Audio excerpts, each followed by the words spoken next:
Let's we start our unit number 9,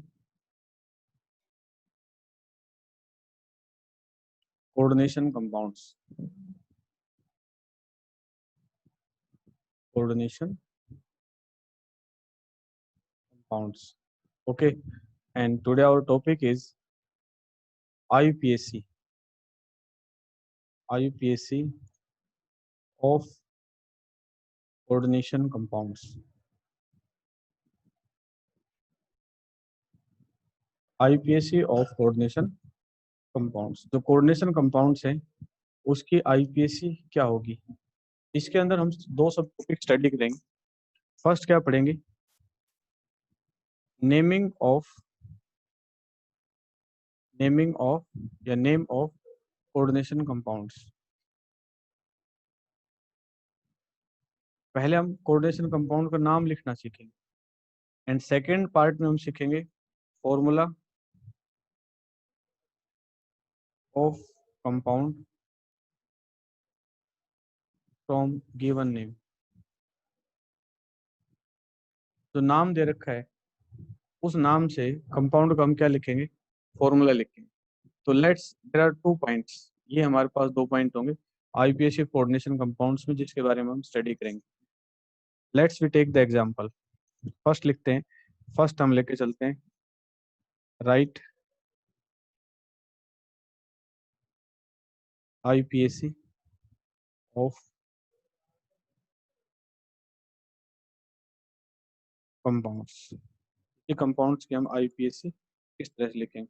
एक example लेते हैं और उस एग्जांपल से हम सब रूल रेगुलेशंस को समझते हुए चले जाएंगे. K4 FeCN6 ये हमें कंपाउंड दे रखा है. ठीक है. अब इस कंपाउंड का हमें नाम लिखना है. तो नाम लिखने के लिए जो रूल रेगुलेशंस हैं उनको हम साथ साथ लेके चलेंगे. Rule for naming. नेमिंग करने से पहले हमें किन रूल्स को फॉलो करना होगा? Rule number 1, find oxidation state of central atom. Find oxidation state of central metal. कोई भी सेंट्रल मेटल है उससे हम सबसे पहले क्या करते हैं? उसकी ऑक्सीडेशन स्टेट फाइंड आउट करते हैं. ठीक है. चलो इस बात को हम पूरा करते हैं इसके रूल के साथ ही. ये जहां से ब्रैकेट स्टार्ट होता है उसके साथ जो एलिमेंट होता है that's the central metal. Let us consider value करते हैं हम एक्स करते हैं +4. पोटाशियम पे चार्ज कितना होता है? +1 और +6 -1 6 -1 इजिकल टू कितना होगा? 0. तो 4 + x -6 equal to 0. x - 2 equal to 0. x equal to. ठीक है. ये हमने इसके ऑक्सीडेशन स्टेट फाइंड आउट किया. उसके बाद स्टेप नंबर 2 पर आते हैं. स्टेप नंबर 2 में क्या करेंगे? Right name of compound as. इस रूल को फॉलो करेंगे. क्या रूल है? ये देखो, मैं ऊपर इसका जो दे रखा है इसको मैं क्लियर करता हूँ और यहाँ मैं इस रूल को नोट करता हूँ.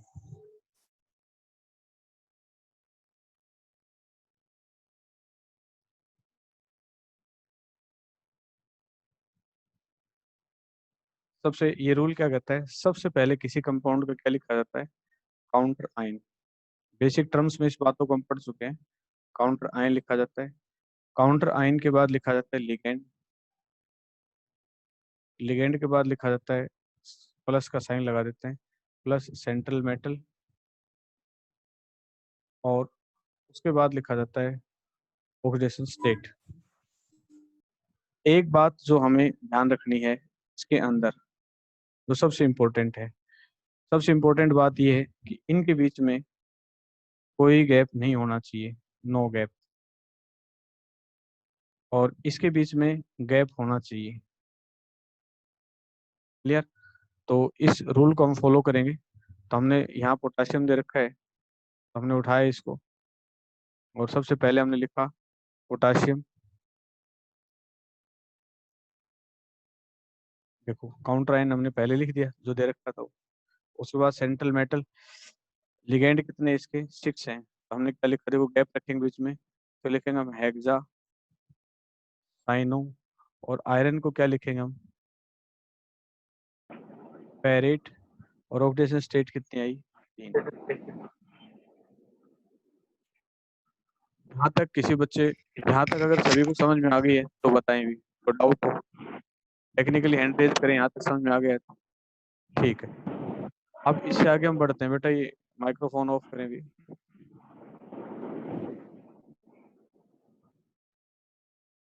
इससे आगे जो रूल है उस रूल को हम ध्यान से देखेंगे इसके अंदर। अभी हमने सेकंड रूल किया और इसी से हम रूल नंबर 3 निकालेंगे। रूल 3 क्या होगा हमारे पास, ये देखें।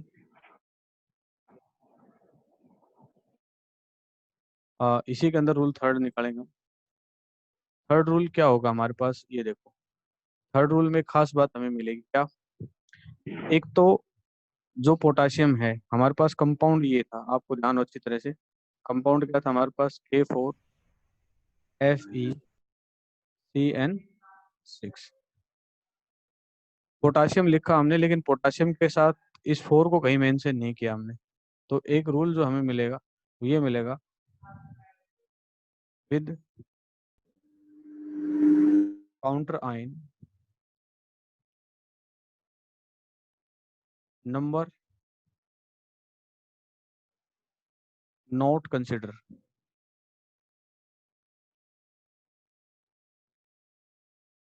कोई भी काउंटर आयन होगा उसका आगे ऐसा नहीं लिखेंगे टेट्रा पोटेशियम, नंबर कभी भी कंसिडर नहीं होगा। और रूल नंबर 4 जो हमें यहाँ ध्यान रखने वाला है, रूल नंबर 4 क्या कहता है हमें, यहाँ हमने 8 शब्द लगाए हैं। तो रूल नंबर 4 कहता है कि अगर आपके पास कॉम्प्लेक्स, जैसे ये पोटाशियम पॉजिटिव है तो ये कॉम्प्लेक्स कैसा हो गया, नेगेटिव। इसमें पॉजिटिव तो कॉम्प्लेक्स नेगेटिव। अगर कॉम्प्लेक्स नेगेटिव होता है तो मेटल का नाम 8 से एंड होगा। If complex have negative charge, negative charge, then name of metal, name of central metal and with, किससे होगा, एक शब्द से होगा जिस शब्द का नाम होगा 8, ATE। इस शब्द से एंड होगी 8 से, ठीक है। And now what are the rule number 5, if number of ligands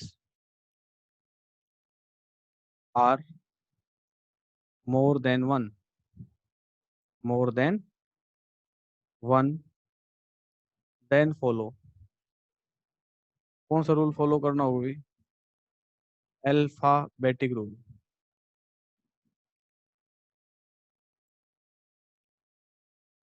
कौन सा रूल फॉलो करना हमें, अल्फाबेटिक रूल फॉलो करना है, ठीक है। नंबर ऑफ लिगेंड्स एक से ज्यादा हो, मोर देन वन हो, तो अल्फाबेटिक रूल फॉलो करना है। मेरी बात समझ में आ गई कि नहीं आई, ठीक है। अब इसका एक एग्जाम्पल लेके चलते हैं, लेकिन उससे पहले हम बुक पे आएंगे और वहाँ इस पॉइंट को हम कंसिडर करने की कोशिश करेंगे, इस रूल के अंदर क्या खास बात है, ठीक है। Let's come to the book. और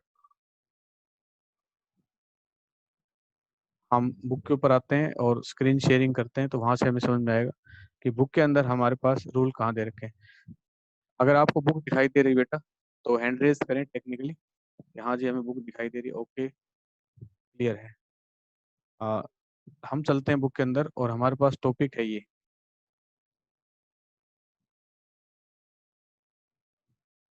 ये टॉपिक दे रखा है हमें, नेमिंग ऑफ कोऑर्डिनेशन कंपाउंड्स, ये है हमारे पास। Naming of molecular coordination compounds, तो मैंने आपको रूल रेगुलेशंस बताए, वो सारे रूल रेगुलेशंस इसके अंदर यहाँ दे रखे हैं, टोटल रूल रेगुलेशंस, ठीक है। यहाँ जो मैं आपको जो जो रूल रेगुलेशंस इसके अंदर नए होंगे वो मैं आपको बता दूंगा। मैं 2 एग्जाम्पल लेके दे रखे हैं। एक ये एग्जांपल है जिसके अंदर बता रखे हैं पॉइंट, मैं उसको एक्सप्लेन करूंगा। अभी हमने एक रूल उठाया था, हम फर्स्ट एक एक रूल को डिस्क्राइब करते हैं यहाँ से जो दे रखे हैं उसी हिसाब से। The central atom is listed first. देखो मैंने क्या बताया था आपको, K4Fe CN6।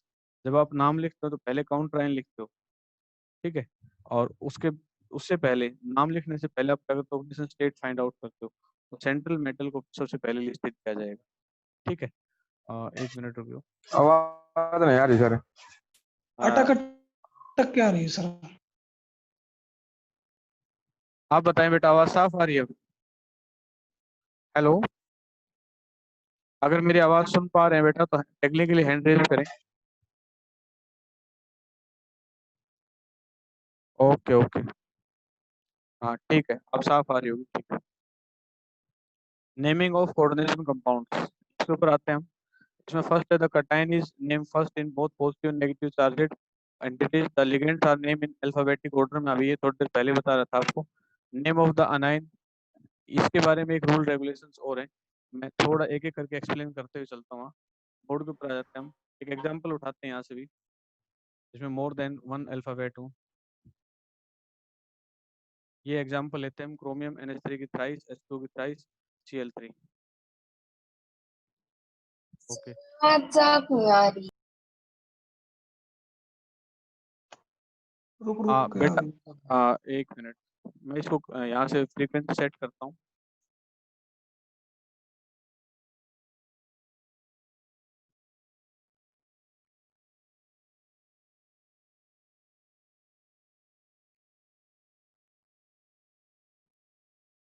आप देखो बेटा, आवाज आ रही है? Yes sir. Okay, coordination compound, ठीक है। हमारे पास यूनिट नंबर 9 कोऑर्डिनेशन कंपाउंड चल रही है, और हम पढ़ रहे हैं rule rule writing IUPAC name of compounds. Sir board नहीं दिख बोर्ड रहा। नहीं आ okay,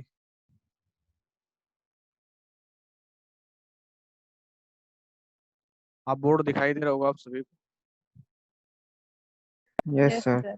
okay, rules writing IUPAC name of compounds. अभी हमने रोल नंबर कौन सा लिया था अभी, 5 या 6?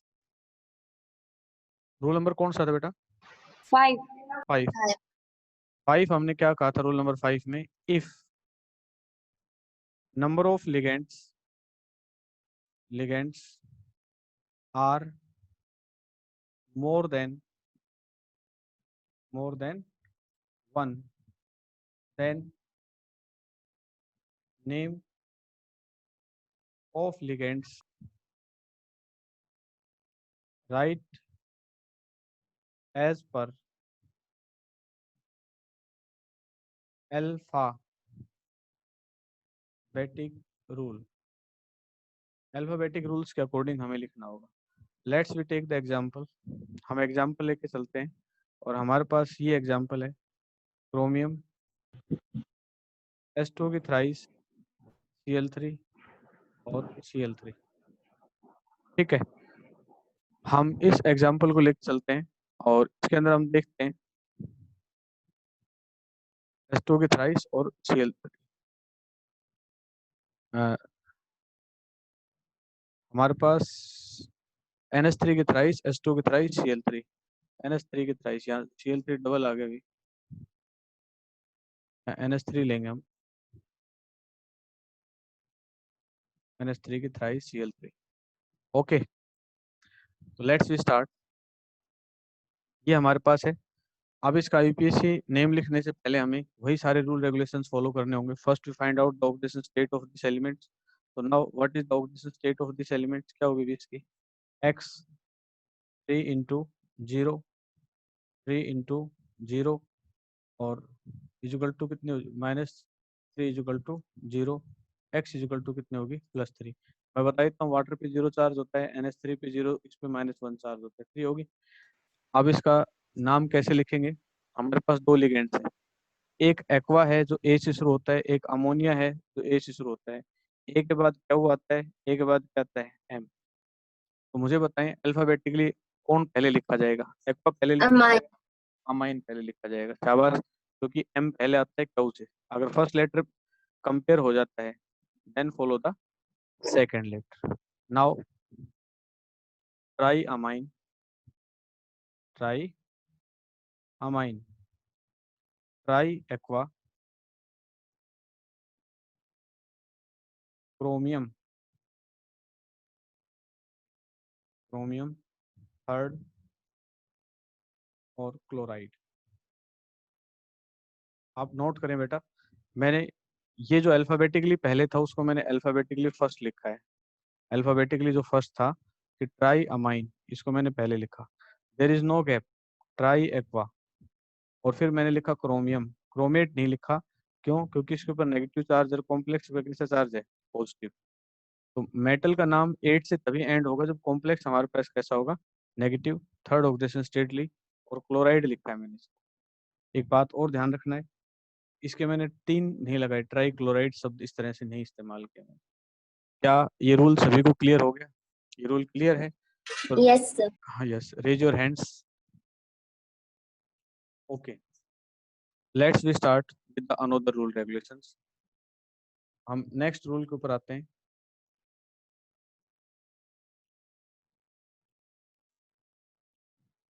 अगर हम एनसीईआरटी बुक में जाएं और वहाँ वापस अगले रूल को देखें हम, तो हमारे पास ये था, name of, rule number third जो है हमारे पास ये है, name of anionic ligand in o, these neutral cation ligands are the same except aqua, amine, carbonyl or nitrosyl. These are placed within enclosed marks when written in the form of the coordination entity. ठीक है, ये बात मैं पहले बता चुका हूँ, di tri के बारे में मैं आपको एक्सप्लेन कर चुका हूँ, लेकिन यहाँ थोड़ा सा एक रूल अलग है, उसको लेकर चलते हैं। रूल नंबर 4 में ये क्या कहता है, prefix mono di tri are used to indicate the number of individual ligands in coordination entity when the name of ligands include a numerical prefix। अगर किसी लिगेंड्स के अंदर न्यूमेरिकल प्रीफिक्स आ जाए तब उसके नाम के आगे बिस, ट्रिस, टेट्राकिस इस तरह का इस्तेमाल हम करते हैं। इसको हम एक एग्जांपल से लेके चलते हैं, या इस रूल को हम समझते हैं। रूल नंबर 6 में यहाँ कर रहा हूँ।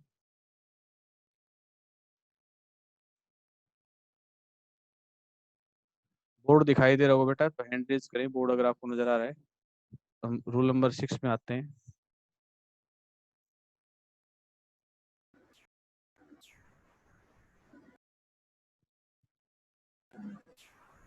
यस, रूल नंबर 6, 6 क्या कहता है, रूल नंबर 6 कहता है if ligands have numerical value in its name, then bis, tris and tetrakis are used in place of, किसकी जगह भी, बाई या डाई शब्द जो है उसकी जगह इस्तेमाल कर सकते हैं, बाई की जगह इस्तेमाल कर सकते हैं।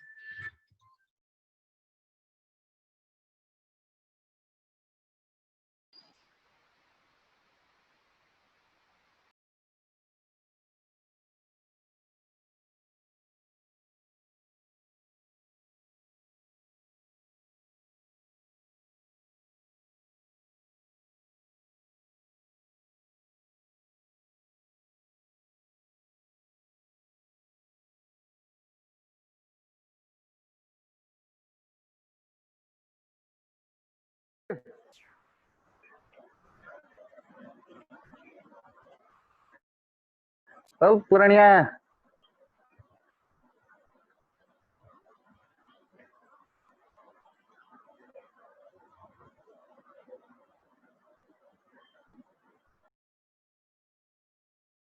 सर आपकी आवाज नहीं आ बेटा मेरी आवाज भी आ रही है। ये जो ओए पुरानी बोला है ना निशांत, इसको मैं क्लास से बाहर ही फेंक रहा हूँ। ठीक है, ऑन कर माइक निशांत यादव। ये परमानेंट बेटा तेरे को बंद कर रहा हूँ यहाँ से। सर मैं नहीं था, निशांत यदुवंशी है। कौन है वो?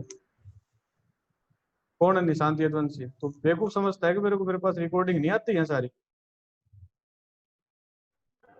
निशांत यदुवंशी बोल रहा है अभी। कौन है निशांत यदुवंशी? एक बार कैमरा ऑन करो सारे के सारे।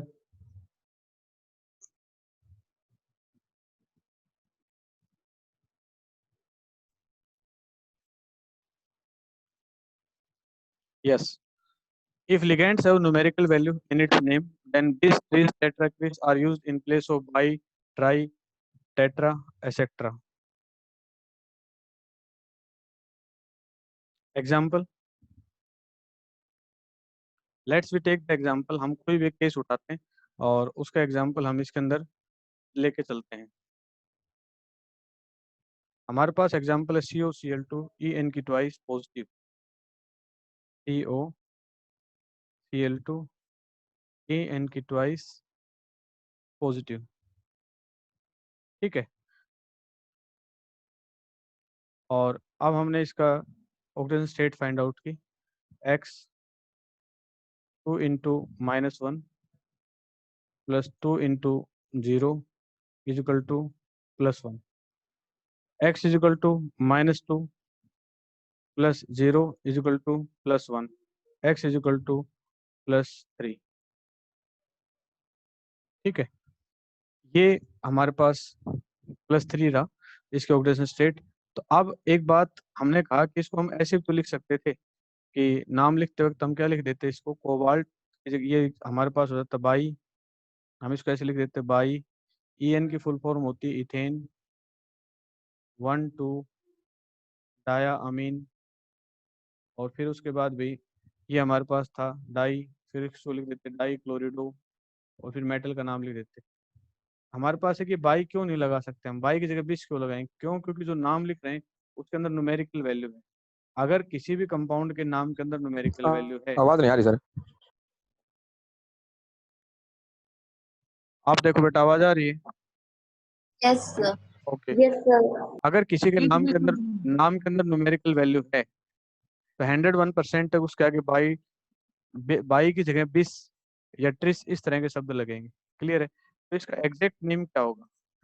Now what is the correct name of this compound? तो करेक्ट नेम इस कंपाउंड का हम इस तरह से लिखेंगे,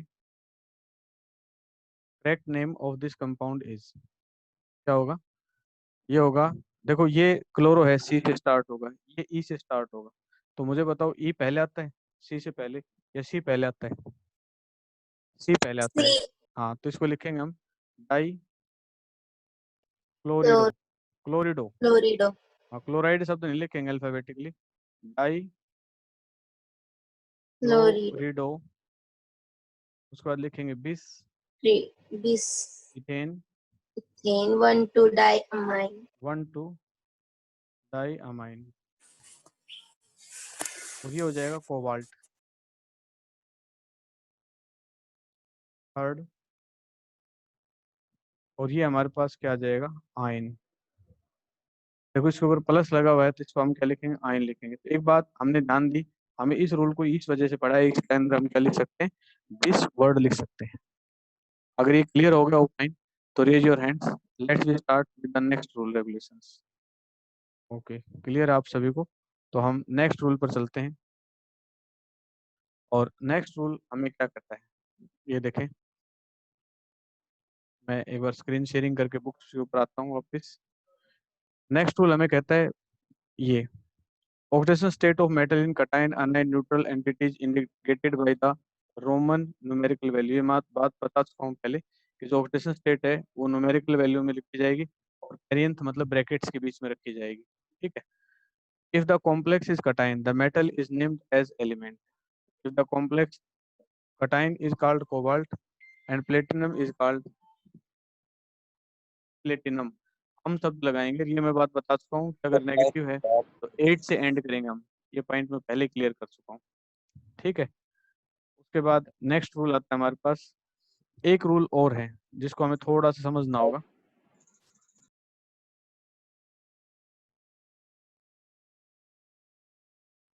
रूल क्या है? एक बहुत ही सिंपल सा रूल है कि अगर हमारे पास कॉम्प्लेक्स कुछ इस तरह के हों जिसके अंदर हमारे पास NO2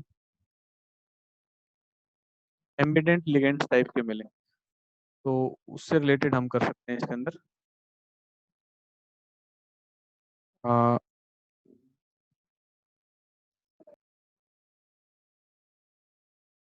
हमारे पास कोई इसमें एक एग्जांपल मिल जाए जिसके भी पे हम कर सकते हैं। चलो, जैसे हमारे पास केस होंगे उसके हिसाब से, अगर कोई रूल बता होगा तो उसके हिसाब से हम करेंगे। Let's we start with this example. इस एग्जांपल से हम स्टार्ट करते हैं और कुछ पॉइंट्स है जिनके ऊपर हम प्रैक्टिस कर सकते हैं और जान सकते हैं। एक मैं लास्ट पॉइंट बताऊंगा आपको कि किस तरह से नाम लिखा जाता है। फॉर्मूला अगर हमें दे दिया जाए तो फॉर्मूले से हम कैसे लिखेंगे, इस पॉइंट को लेकर एक बार मैं शेयरिंग करता हूँ आपको। इस पॉइंट के ऊपर आए हम। चलो, आज का हम इतना ही करते हैं।